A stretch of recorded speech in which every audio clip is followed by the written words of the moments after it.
Hello అందరికీ. తిరుమల వచ్చామని ముందు వీడియోలో చెప్పాను కదండీ! ఇంక లగేజ్ రూమ్‌లో పెట్టేసి టెంపుల్ ముందుకైతే వచ్చామనమాట. ఎప్పుడు కొండకొచ్చినా వెంటనే టెంపుల్ ముందుకైతే వచ్చేస్తానండి నేను. వచ్చి స్వామివారికి మనస్ఫూర్తిగా అయితే దండం పెట్టుకుంటాననమాట. ఎన్ని సార్లు కొండకొచ్చినా, ఎన్ని సార్లు ఆయన దర్శనం చేసుకున్నా, ప్రతిసారి స్వామివారిని కొత్తగా చూస్తున్నట్టే అనిపిస్తుందండి నాకు.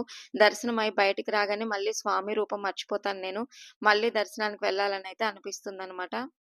ఎప్పుడూ లాగానే నా ఫ్యామిలీ బావుండాలని స్వామివారికి దండం పెట్టుకున్నానండి. ఈ రోజు నుంచి నా ఫ్యామిలీ అంటే యూట్యూబ్ ఫ్యామిలీ కూడా నా ఫ్యామిలీయే. 2000 పైన సబ్‌స్క్రైబర్స్ అయితే ఉన్నారు నా ఛానెల్‌లో. మీ అందరూ కూడా బావుండాలని స్వామివారికి మనస్ఫూర్తిగా దండం పెట్టుకున్నాను. ఇంతకు ముందైతే మహాద్వారం ముందుకు వెళ్ళనిచ్చేవాళ్ళండి. ఇప్పుడైతే వెళ్ళనివ్వట్లేదనమాట. కొండ మీద పిచ్చి పిచ్చి రీల్స్ అన్నీ చేస్తున్నారని మహాద్వారం ముందుకైతే వెళ్ళనివ్వట్లేదండి.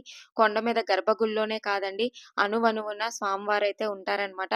దయచేసి సినిమా పాటలకి, వాటికి పిచ్చి పిచ్చి రీల్స్ లాంటివి కొండ మీద చేయకండి.